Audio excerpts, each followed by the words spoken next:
Enlightenment awaits, and it's just a flash away. What's the enlightening question of the day? To calculate your year GPA, first add up the total points from all your graded courses for the year. A equals 4, B equals 3, C equals 2, D equals 1, F equals 0.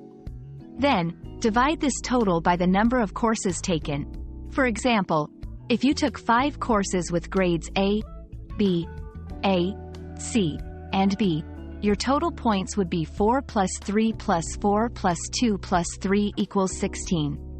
Dividing 16 by 5 gives a year GPA of 3.2.